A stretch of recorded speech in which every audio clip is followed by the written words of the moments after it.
கர்த்தருக்கு ஸ்தோத்திரம். கர்த்தர் தாமே இந்த கால வேளையில் உங்களை ஆசீர்வதிப்பாராக. ஏசாயாவின் புஸ்தகம் 56ஆம் அதிகாரம் 7ஆம் வசனத்துல நாம் வாசிக்கிறோம், என் பலிபீடத்தின் மேல் அங்கீகரிக்கப்பட்டிருக்கும் அவர்களுடைய சர்வாக பலிகளும் என்ன செய்யப்பட்டிருக்குமா, அங்கீகரிக்கப்பட்டிருக்கும். ஆண்டவர் நாம் செலுத்துகிற பலிகள், நாம் செலுத்துகிறதான ஸ்தோத்திரங்கள், நாம் ஏறெடுக்கிறதான காணிக்கைகள் எல்லாவற்றையும் தேவன் அங்கீகரிக்க வேண்டும் என்று நாம் பார்க்கிறோம். அருமையானவர்களே, ஆபேலும் காயினும் அவர்கள் கர்த்தருக்கு காணிக்கையை செலுத்தினாலும் கூட ஆபேலுடைய காணிக்கையை கர்த்தர் அங்கீகரித்தார். இந்த ஏசாயா 56ஆம் அதிகாரம் 7ஆம் வசனத்துல அவருடைய சர்வாக தகனங்களும் அவருடைய பலிகளும் என் பலிபீடத்தின் மேல் அங்கீகரிக்கப்பட்டிருக்கும். கர்த்தர் அங்கீகரிக்கிற ஒரு மனிதர்களாக நாம் இருக்க வேண்டும் என்று ஆண்டவர் விரும்புகிறார். நாம் கிறிஸ்தவர்கள் தான் எத்தனையோ நேரத்துல ஆண்டவருக்கு விருப்பமில்லாத காரியங்களை செய்துவிட்டு கர்த்தர் என்னை அங்கீகரிக்க வேண்டும் என்று காயினை போல சொல்கிறோம். நம்முடைய வாழ்க்கையை, நம்முடைய காணிக்கைகளை, நாம் செலுத்துகிற ஜெபங்களை கர்த்தர் அங்கீகரிக்க வேண்டும் என்றால் அவருக்கு அது பிரியமாக இருக்க வேண்டும். யாருக்கு நாம் கொடுக்கிறோமோ ஏதாவது ஒரு பொருளை கொடுத்தால் அவர்கள் அதில் பிரியப்பட வேண்டும். இதே போல அருமையானவர்களே, நம்முடைய வாழ்க்கையில நம்முடைய ஜபங்கள் ஆண்டவருக்கு பிரியமானதாக அங்கீகரிக்கப்பட்டதாக காணப்பட வேண்டும். அதன்படினால் தேவனுக்கு பிரியமில்லாத எல்லா காரியங்களையும் நம்மை விட்டு அகற்றிவிட்டு நம்மை சுத்திகரித்துக் கொள்ளும் பொழுது கர்த்தர் நம்முடைய வாழ்க்கையை ஆபேலை போல ஆசீர்வதிக்கிறார், உயர்த்துகிறார், வழி நடத்துகிறார். கர்த்தருக்கு ஸ்தோத்திரம்.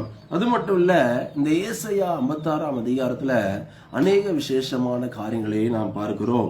அந்த இடத்துல பாருங்க, அவர்கள் காவல்காரரை குறித்து பேசுகிறார். 10ஆம் வசனத்துல அவருடைய காவல்காரருடைய அந்த நிலவரத்தை குறித்து பேசுகிறார். அவர்கள் ஒன்றும் அறியாத எப்படி இருக்கிறார்களா, குருடர்களா இருக்கிறார்களா. நம்மை ஆண்டவர் தேசத்துல காவல்காரராய் வைத்திருக்கிறார்.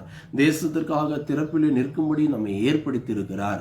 ஆனால் பல நேரங்களில் நாம் என்ன செய்கிறோம், தேவன் நமக்கு கொடுத்த அந்த பொறுப்புகளை, அந்த உத்தரவாதங்களை அறியாதவர்களாக ஏதோ ஒரு வாழ்க்கையை செய்து கொண்டிருக்கிறோம். பிரியமானவர்களே, இந்த தேசத்திற்காக திறப்பில் நின்று ஜெபிக்கும்படியாக கர்த்தர் உங்களையும் என்னையும் தெரிந்து கொண்டிருக்கிறார். எனவே நாம் மேய்ப்பர்களாக நம்முடைய வாழ்க்கையில தேவன் நமக்கு என்ன உத்தரவாதத்தை கொடுத்திருக்கிறாரோ தேசத்துக்காக திறப்பில் நின்று ஜெபிக்கும் பொழுது கர்த்தர் நம்முடைய வாழ்க்கையை ஒரு ஆசீர்வதிக்கிறவராய் இருக்கிறார். கர்த்தருக்கு ஸ்தோத்திரம். அது மட்டும் இல்ல, ஏசாயா புஸ்தகம் 57ஆம் அதிகாரத்துல நாம் வாசிக்கும் பொழுது அநேக சத்தியங்களை இங்க தீர்க்கதரிசி பேசுகிறார். அதுல அவர் சொல்லுகிற ஒரு காரியம் என்னவென்றால், நீதிமான்கள் மடிந்து போகிறார்கள், தீங்கு வராதற்கு முன்னே நீதிமான் எடுத்துக்கொள்ளப்படுகிறார். ஆண்டவர் சில பரிசுத்தவான்களை, சில தேவ ஜனங்களை இந்த பூமியிலிருந்து அவர் எடுத்துக்கொள்கிறார், தீங்கு நாளுக்கு அவர் மீட்கிறார் என்று நாம் பார்க்கிறோம். சில நேரத்துல நமக்கு கேள்வி வரும், ஏன் ஆண்டவர் இப்படிப்பட்ட மரணங்கள் அனுமதிக்கிறார், ஏன் இப்படிப்பட்டதான காரியங்களை எடுத்துக்கொள்கிறார் என்று. ஆனால் தேவன் எல்லாவற்றையும் அதனது காலத்துல நேர்த்தியாய் செய்கிறவர். தீங்கு நாட்கள் இந்த பூமிக்கு அதிசீக்கிரமாக வரப்போகிறது. அந்த நாளில நாம் தப்பித்துக் கொள்ள வேண்டும் என்று ஆண்டவர் விரும்புகிறார். கர்த்தருக்கு ஸ்தோத்திரம். ஏசாயா புஸ்தகம் 58ஆம் அதிகாரத்தில் வாசிக்கிறோம், சத்தமிட்டு கூப்பிடு, பாவத்தை நீ என்ன செய், தெருவி, யாக்கோபின் வம்சத்தார்கள் பாவங்களை தெருவி. இந்த நாட்களில் சபைகளில, பிரசங்கங்களில பாவங்களை கடிந்து உணர்த்தும் பொழுது அநேகர் இடறி போகிறார்கள். ஆனால் ஆண்டவர் தீர்க்கதரிசி சொல்கிறார், அவர் செய்கிற பாவங்களை தெருவி. அருமையானவர்களே, கர்த்தர் நாம் செய்கிற குற்றங்கள், குறைகளை உணர்த்தும் பொழுது, தேவ மனுஷர் மூலமாய் உணர்த்தும் போது, வேத வசனத்து மூலமாய் பேசும்போது நமக்கு சில கஷ்டங்கள் இருக்கலாம். ஆனால் ஆண்டவர் அதை நமக்கு பேச வைத்து நம்மை உணர்த்தும் பொழுது, நாம் மனம் திரும்பும் பொழுது அதிக கனிகளை கொடுக்கக்கூடியவர்களாக கர்த்தர் நம்மை மாற்றக்கூடியவராய் இருக்கிறார். கர்த்தருக்கு ஸ்தோத்திரம். இங்க பாருங்க, அந்த ஏசாயா 58ஆம் அதிகாரத்துல உகந்த உபவாசத்தை குறித்து பேசுகிறார். நீங்கள் கூட இந்த வீடியோவை பார்த்து கொண்டிருக்கிற அருமையான தெய்வ பிள்ளைகளே, சில காரியங்களுக்காக நீங்கள் உபவாசித்து ஜெபித்துக் கொண்டிருக்கிறீர்கள், நல்லதுதான். அதே நேரத்தில் ஆண்டவர் விரும்பும் வண்ணமாக உபவாசித்து நம்மை சுத்திகரித்து பரிசுத்தமாக்கி கொண்டு நாம் ஜெபிக்கும் பொழுது அந்த உபவாசங்களுக்கு மிகுந்த பலனை கர்த்தர் அவர்களிடத்திலே நாம் பெற்றுக்கொள்கிறோம். கர்த்தருக்கு ஸ்தோத்திரம். அது மட்டும் இல்ல, அந்த இடத்துல நாம் வாசிக்கிறோம், ஏசாயா புஸ்தகம் 58ஆம் அதிகாரம் 12ஆம் வசனத்துல அப்படி கர்த்தருக்கு உகந்த உபவாசம் செய்கிற ஒரு கூட்டத்தாரை பார்த்து சொல்கிறார், நீ உன்னிடத்தில் தோன்றினவர்கள் பூர்வ முதல் பாழாய் கிடந்த ஸ்தலங்களை கட்டுவார்கள். கட்டுகிற மனிதர்களாய் நம்மை மாற்றுவார். ஆவிக்குரிய வாழ்க்கையில் அநேகர் இடித்து போட்டு கொண்டிருக்கிறார்கள். அநேக குடும்பங்கள் இடிந்து போய் கொண்டிருக்கிறது. ஆனால் ஜெபிக்கிற ஒரு மனிதன், ஆண்டவருடைய பார்வையில சுகந்த உபவாச ஜபத்தை எடுக்கிற மனிதர்கள், அவர்கள் கட்டுகிற மனிதர்களாக மாறுகிறார்கள். நாம் திறப்பிலே நின்று ஜெபிக்கிற மனிதர்களாக இருந்தால் கர்த்தர் நம்மை கொண்டு ராஜ்யத்தை, தேவ ராஜ்யத்தை அவர் கட்டுவார். அநேக சிதைந்து போன குடும்பங்களை கட்டுவார். பாழாய் போன, பழுதாய் போன மனிதர்களை திரும்பமாக ஆண்டவர் எடுத்து நிறுத்த வல்லவராயிருக்கிறார்.